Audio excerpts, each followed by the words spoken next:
Hello everyone, ಇದು ನಿಮ್ಮ ನೇತ್ರ. ಥ್ಯಾಂಕ್ ಯು ನನಗೆ ಸಪೋರ್ಟ್ ಮಾಡ್ತಿರೋ ಪ್ರತಿಯೊಬ್ಬರಿಗೂ ಇದೇ ಥರ ಸಪೋರ್ಟ್ ಮಾಡ್ತಾ ಇರಿ. ನನ್ನ ಚಾನಲ್ಗೆ ಸಬ್ಸ್ಕ್ರೈಬ್ ಮಾಡದೆ ನೋಡ್ತಾ ಇದ್ರೆ ಪ್ಲೀಸ್ ಸಬ್ಸ್ಕ್ರೈಬ್ ಮಾಡಿಕೊಂಡು ನನಗೆ ಸಪೋರ್ಟ್ ಮಾಡಿ ಅಂತ ಹೇಳ್ತಾ, ನಾನು ಈ ವಿಡಿಯೋಲಿ ನಿನ್ನೆ CSK ಮತ್ತು GT ಮ್ಯಾಚ್ ಆಯ್ತಲ್ವಾ, ಸೊ ಆ ಪೋಸ್ಟ್ ಅನಲೈಸೇಷನ್ ಮಾಡ್ತೀನಿ. ಇನ್ನು ಮ್ಯಾಟರ್ಗೆ ಬರೋದಾದ್ರೆ, CSK ಸೀರಿಯಸ್ಲಿ ನೆನ್ನೆ ತಿಂದಾಕ್ಬಿಡ್ತು ಅಂತ ಅನ್ಬೋದು. ಒನ್ ಮ್ಯಾನ್ ಸೈಡ್ ಮ್ಯಾಚ್ ಅಂತಾರಲ್ಲ, ಅದಾಗಿತ್ತು ನೆನ್ನೆ. CSK ಸೈಡೇ ಮ್ಯಾಚ್ ಇತ್ತು. ಅವ್ರು ಯಾವಾಗ 206ಗೆ ನಿಲ್ಸಿದ್ರೋ ಆವಾಗಲೇ ಎಲ್ಲರೂ ಡಿಸೈಡ್ ಆಗಿಬಿಟ್ರು, ಓಕೆ ಇಷ್ಟು GT ಸ್ಕೋರ್ ಮಾಡೋಕ್ಕಾಗಲ್ಲ, ಮಾಡಿದರೂ ಕೂಡ ಎಷ್ಟು ಹತ್ತತ್ರ ಹೋಗಿ ಸೋಲ್ಬೋದು ಅಂತಾನೆ ಅನಲೈಸೇಷನ್ ಇಟ್ಕೊಂಡಿದ್ರೆ ಹೊತ್ತು GT CSKನ ಸೋಲ್ಸುತ್ತೆ ಅಂತ ಯಾರೂ ಅಂದ್ಕೊಂಡಿರಲಿಲ್ಲ. ಯಾಕಂದರೆ ಅದು ಅಷ್ಟು ಗುಡ್ ಸ್ಕೋರ್ ಅಂತ ಹೇಳ್ಬೋದು. ಅವ್ರ ಕ್ಯಾಪ್ಟನ್ ಗಾಯಕ್ವಾಡ್ ಆಗಿರ್ಬೋದು, ಇಲ್ಲಾಂದರೆ ರಚನ್ ರವೀಂದ್ರ ಆಗಿರ್ಬೋದು, ಇಲ್ಲಾಂದರೆ ಡೂಬಿ ಆಗಿರ್ಬೋದು, ಈ 3 ಜನ ತುಂಬ ಕೀ ರೋಲ್ ನೆನ್ನೆ ಕೊಟ್ಟರು ಗೇಮ್ಗೆ. ಯಾಕಂದರೆ ಡೂಬೆ ಅವರು RCBಲಿ ಇರಬೇಕಾದ್ರೆ ಇಷ್ಟು ಚೆನ್ನಾಗಿ ಆಡ್ತಾ ಇರಲಿಲ್ಲ. ಒಂದು ಆವ್ರೇಜ್ ಪರ್ಫಾರ್ಮೆನ್ಸ್ ಇಟ್ಕೊಂಡಿರೋ ಡೂಬೆ ಅವರು ಅದೇನಾಯಿತು, CSKಗೆ ಬಂದ ತಕ್ಷಣ ಬೆಸ್ಟ್ ಪರ್ಫಾರ್ಮೆನ್ಸ್ ಕೊಡ್ತಾ ಇದ್ದಾರೆ. ಯಾವ ಸ್ಪಿನ್ನರ್ ಬರಲಿ, ನಾರ್ಮಲ್ ಬೌಲರ್ ಬರಲಿ, ಎಲ್ಲ ಬೌಲರ್ನು ಕೂಡ ನೆನ್ನೆ ಡೀಲ್ ಮಾಡಿದ್ರು. ಹೊಡೆದಿದ್ದೆಲ್ಲ 6-4, ಹೊಡೆದಿದ್ದೆಲ್ಲ 6-4, ತುಂಬ ಅಂದರೆ ತುಂಬ ಚೆನ್ನಾಗಿ ಇಟ್ಕೊಂಡಿದ್ರು. ಇನ್ನು ರಚಿನ್ ರವೀಂದ್ರ ಅವರು ನಿಜವಾಗ್ಲೂ ಪವರ್ ಪ್ಲೇನ ಹೆಂಗ್ ಯುಟಿಲೈಸ್ ಮಾಡ್ಕೋಬೇಕು ಅನ್ನೋದನ್ನ ರಚಿನ್ ರವೀಂದ್ರ ಅವ್ರು ನೋಡೇ ಕಲಿಬೇಕು. ಯಾಕಂದರೆ ಪ್ರತಿಯೊಂದು ಬಾಲ್ನು ಯುಟಿಲೈಸ್ ಮಾಡ್ಕೊಳ್ತಾ ಇದ್ದಾರೆ ಸ್ಟಾರ್ಟಿಂಗಲ್ಲಿ. ಯಾಕಂದರೆ ಒಂದು ಇನಿಷಿಯಲ್ ಸ್ಕೋರ್ ಆಗೋದು ಎಷ್ಟು ಇಂಪಾರ್ಟೆಂಟ್ ಅಂದರೆ ಟೀಮ್ಗೆ, ಎಲ್ಲ ಟೀಮ್ ಮೆಂಬರ್ಸ್ಗೂ ಒಂದು ಸೆಲ್ಫ್ ಕಾನ್ಫಿಡೆನ್ಸ್ ಅನ್ನೋದನ್ನ ಕೊಡುತ್ತೆ. ಅದು ನಿನ್ನೆ ರಚಿನ್ ರವೀಂದ್ರ ಅವರು ಮಾಡಿದ್ರು ಅಂತ ನನಗನ್ಸುತ್ತು. ಯಾಕಂದರೆ ಪವರ್ ಪ್ಲೇಯಲ್ಲಿ ವಿಕೆಟ್ ತೆಗಿಯೋಕ್ಕೆ ತುಂಬ ಟ್ರೈ ಮಾಡ್ತಾ ಇರ್ತಾರೆ ಬೌಲರ್ಸು. ಅದು ಮನಸ್ಸಲ್ಲಿ ಇಟ್ಕೊಂಡು, ಅಷ್ಟೇ ಅಲ್ಲದೆ ಅದಕ್ಕೆ ತಕ್ಕಂತೆ ಸ್ಕೋರ್ ಮಾಡಿಕೊಂಡು ಟೀಮ್ಗೆ ಬೂಸ್ಟರ್ ಕೊಟ್ಟಿದ್ದು ರಚಿನ್ ರವೀಂದ್ರ ಅವರು.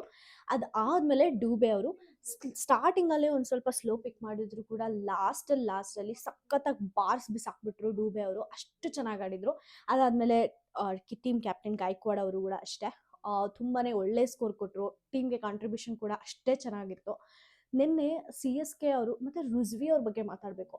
ರುಜ್ವಿ ಅವರು ಒಂದು ಹೈಯೆಸ್ಟ್ ಪೇಡ್ ಆಗಿ ಅವರು ಅರ್ನ್ ಆಗಿದ್ದು CSKಗೆ. ಸೊ ಅವ್ರನ್ನ CSK ಟೀಮ್ಗೆ ತೊಗೊಂಡಾಗ ತುಂಬ ರ್ಯೂಮರ್ಸ್ ಬಂತು, ಅರೆ ಯಾಕೆ ಇಷ್ಟೊಂದು ಬೇಕಾಗಿತ್ತು ರುಜ್ವಿಗೆ ಅಂತ ಎಲ್ಲನ.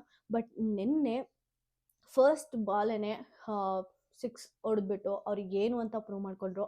ಅದು ರಶೀದ್ ಖಾನ್ ಹಾಕಿರೋ ಬಾಲ್ ಅದು. ಸೊ 6 ಹೊಡೆದ್ಬಿಟ್ಟು ಸೀರಿಯಸ್ಲಿ ವೆರಿ ಗುಡ್ ಇಂಪ್ರೆಷನ್ನ ಅವರು ನೆನ್ನೆ ಕ್ರಿಯೇಟ್ ಮಾಡಿಕೊಂಡ್ರು. ಯಾರು ಆ ಥರ ಮಾತಾಡ್ತಾ ಇದ್ರು ಅವರಿಗೆಲ್ಲ ಫುಲ್ ಸ್ಟಾಪ್ ಹಾಕಿದ್ರು ರಿಜ್ವಿ ಅವರು ಅಂತ ಹೇಳ್ಬೋದು. ಸೊ ಓವರ್ ಆಲ್ ನಿನ್ನೆ CSK ನೋಡೋದಾದರೆ, ಒಂದು ಬ್ಯಾಟಿಂಗ್ ಮಾಡೋದಾಗಲಿ ವೆರಿ ವೆಲ್ ಪ್ರಿಪೇರ್ಡ್ ಆಗಿ ಬಂದಿದ್ರು. ಫೀಲ್ಡಿಂಗ್ ಅಂತೂ ನೆಕ್ಸ್ಟ್ ಲೆವೆಲ್ ಆಗಿ ಮಾಡಿದ್ರು. ಮತ್ತು ಇನ್ನು ಬೌಲಿಂಗ್ ಅಂತರ ಕೇಳೋದೇ ಬೇಡ, ಚಿಂದಿ ಚಿತ್ರಾನ್ನ, ಸಕ್ಕತ್ತಾಗಿ ವಿಕೆಟ್ ತೆಗೆದು ಬಿಸಾಕಿದ್ರು. ಎಲ್ಲದಕ್ಕೂ ಓವರ್ ಆಲ್ ಪವರ್ ಪ್ಯಾಕ್ಡ್ ಪರ್ಫಾರ್ಮೆನ್ಸನ್ನು CSK ಎಲ್ಲದಕ್ಕೂ ಸೂಪರಾಗಿ ಪ್ರಿಪೇರ್ ಆಗಿ ಬಂದಿದ್ರು ಅಂತ ಕಾಣ್ತಾ ಇತ್ತು. ಮತ್ತು GT ಸೈಡು ನಮಗೆಲ್ಲರಿಗೂ ಗೊತ್ತು, GT ಸೈಡು ಬೌಲಿಂಗಲ್ಲಿ ತುಂಬ ಅಂದರೆ ತುಂಬ ಸ್ಟ್ರಾಂಗ್ ಆಗಿರ್ತಾರೆ. ನೆನ್ನೆ ನಾನು ಅನಲೈಸೇಷನಲ್ಲೂ ಕೂಡ ಅದೇ ಹೇಳಿದ್ದೆ. GT ಅವರು ಕಂಪ್ಯಾರಿಟಿವ್ಲಿ ಎಲ್ಲದಕ್ಕೂ ಪ್ರಿಪೇರ್ ಆಗಿ ಬಂದಿರ್ತಾರೆ, ಎಸ್ಪೆಷಲಿ ಫಾರ್ ಬೌಲಿಂಗ್ ಅವರು ಸ್ಟ್ರಾಂಗ್ ಆಗಿರ್ತಾರೆ. ಬಟ್ ಬ್ಯಾಟಿಂಗಲ್ಲಿ ಅಂತ ಬಂದರೆ ಅವರು ಅಷ್ಟಕ್ಕಷ್ಟೇ. ಬಟ್ ನಿನ್ನೆ ಕೇಸ್ ಏನಾಗಿತ್ತು ಅಂದರೆ, CSK ಅವರು GT ಬೌಲಿಂಗ್ಗೆ ಪ್ರಿಪೇರ್ ಆಗಿ ಬಂದಿದ್ರು. ಸೊ ಅವ್ರು ಬ್ಯಾಟಿಂಗಲ್ಲಿ ಎಲ್ಲೂ ಕಾಂಪ್ರಮೈಸ್ ಆಗಲಿಲ್ಲ. ಮತ್ತು ಅಲ್ಲಿ ಬ್ಯಾಟಿಂಗಲ್ಲಿ ಕಾಂಪ್ರಮೈಸ್ ಆಗಿಲ್ಲ. ಹೈ ಸ್ಕೋರ್ ಇರೋದ್ರಿಂದ ಅವರಿಗೆ ಸೆಲ್ಫ್ ಕಾನ್ಫಿಡೆನ್ಸ್ ತುಂಬಾ ಇತ್ತು. ಮತ್ತು ತುಂಬ ಚಿಲ್ಲಾಗಿ ಆಡಿದ್ರು ಗೇಮ್ ಅಂತಲೇ ಹೇಳ್ಬೋದು. ಸೊ ಫೀಲ್ಡಿಂಗ್ ಸೂಪರಾಗಿ ಬಂತು GT. ತುಂಬಾ ಕವರ್, ರಚಿನ್ ರವೀಂದ್ರ ಅವ್ರು ಎಷ್ಟು ಕ್ಯಾಚ್ ಹಿಡಿದ್ರು.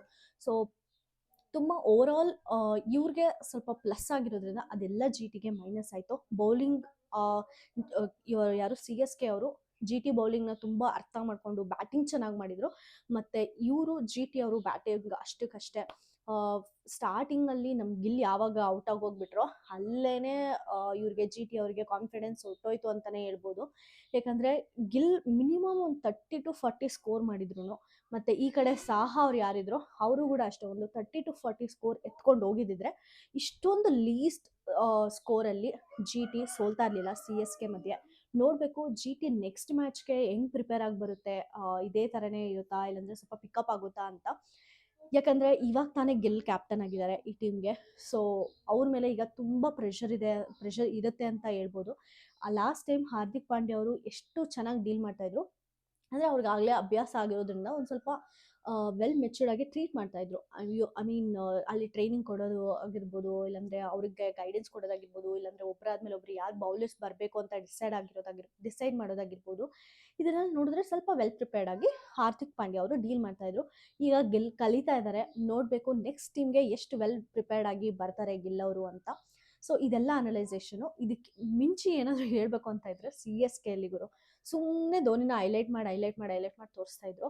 ಓಕೆ ಧೋನಿ ಸರ್ ಇವಾಗ ಬರ್ತಾರಾ ಅದೇನು ಡೂಬೆ ಆದ್ಮೇಲೆನೆ ತೋರಿಸ್ತಾ ಇದ್ರು. ಓಕೆ ಇವಾಗ ಧೋನಿದು ಫುಲ್ ಝೂಮ್ ಆಗಿ ಹಿಡಿತಾ ಇದ್ರು. ಓಕೆ ಹಂಗಾದ್ರೆ ಗ್ಲೌಸ್ ಎಲ್ಲ ಹಾಕೊಳ್ತಾ ಇದಾರೆ ಅಂದ್ರೆ ನೆಕ್ಸ್ಟ್ ಪಕ್ಕಾ ಧೋನಿ ಸರೇ ಬರೋದು ಅಂತ ನಾವು ಅಂದ್ಕೊಳ್ಳೋದು. ಡೂಬೆ ಆದ್ಮೇಲೂ ಇಲ್ಲ, ಮತ್ತೆ ಲಾಸ್ಟ್ ಜಡೇಜಾ ಬಂದ್ರು ಕೂಡ ಧೋನಿ ಬರಲೇ ಇಲ್ಲ. ಅದು really kind of very disappointing. ಯಾಕಂದ್ರೆ ಎಷ್ಟೊಂದು ಜನ CSK ಅಂದರೆ ಅದು ಬೇರೆ ಧೋನಿ ಅವರು ಈ ಸಲ ಲಾಸ್ಟ್ ಮ್ಯಾಚ್ ಬೇರೆ ಆಡ್ತಾ ಇರೋದು. ಸೊ ಧೋನಿ ಅವ್ರನ್ನ ನೋಡೋಕ್ಕೆ ಹೋಗಿರ್ತಾರೆ, ಅಂಥದ್ರಲ್ಲಿ ಧೋನಿ ಸರೇ ಬ್ಯಾಟಿಂಗ್ ಮಾಡೋಕ್ಕೆ ಬರಲಿಲ್ಲ ಅಂದರೆ ಸ್ವಲ್ಪ ಎಲ್ಲರಿಗೂ ಡಿಸಪಾಯಿಂಟ್ ಆಗುತ್ತೆ. ನೋಡೋಣ ನೆಕ್ಸ್ಟ್ ಮ್ಯಾಚಲ್ಲಿ ಬರ್ತಾರಾ ಅಂತ. ಯಾಕೆ ಬರ್ತಿಲ್ಲ ಅಂದರೆ ಅಲ್ಲಿರೋ ಪ್ಲೇಯರ್ಸೇ ತುಂಬಾ ಚೆನ್ನಾಗಿ ಆಡ್ತಾರೆ, ಮತ್ತು ಅವ್ರು ಎಲ್ಲರ ಮಧ್ಯೆ ತುಂಬ ಅಂಡರ್ಸ್ಟ್ಯಾಂಡಿಂಗ್ ಇದೆ. ಸೊ ಇದೆಲ್ಲರೂ ಇರೋದಕ್ಕೆ ಒಂದು ಅರೆ ನಾನು ನೋಡಬೇಕು ಆಡಿಯನ್ಸ್ ಅಂತ ಬರೋದಕ್ಕಿಂತ ನನ್ನ ಟೀಮ್ ವಿನ್ ಆಗಬೇಕು ಅಂತ ಬ್ಯಾಕ್ ಸ್ಟೆಪ್ ಪಡಿತಾ ಇದ್ದಾರೆ ಧೋನಿ ಸರ್ ಅಂತ ಅನಿಸುತ್ತೆ.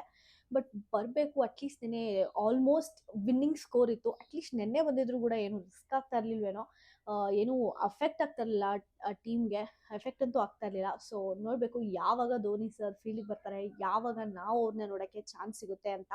ಇದೆಲ್ಲ ನನ್ನ ಅನಲೈಸೇಷನ್. ಇವತ್ತು ಮ್ಯಾಚ್ ಕೂಡ ಯಾರು ವಿನ್ ಆಗ್ಬೋದು ಅಂತ ಅನಲೈಸ್ ವಿಡಿಯೋ ಮಾಡ್ತೀನಿ ಆದಷ್ಟು ಬೇಗ. ನಿಮಗೆ ಈ ವಿಡಿಯೋ ಇಷ್ಟ ಆದರೆ ಪ್ಲೀಸ್ ಲೈಕ್ ಮಾಡಿ, ಶೇರ್ ಮಾಡಿ, ಸಬ್ಸ್ಕ್ರೈಬ್ ಮಾಡ್ಕೊಳ್ಳಿ. ನೋಟಿಫಿಕೇಶನ್ ಐಕನ್ನ ಕ್ಲಿಕ್ ಮಾಡೋದು ಮಾತ್ರ ಮರಿಬೇಡಿ. ಆದಷ್ಟು ಗೊತ್ತಿರೋರಿಗೆ ಶೇರ್ ಮಾಡಿ ಅಂತ ಹೇಳ್ತಾ ನಾನು ಈ ವಿಡಿಯೋನ ಮುಗಿಸ್ತಾ ಇದ್ದೀನಿ. Thank you so much.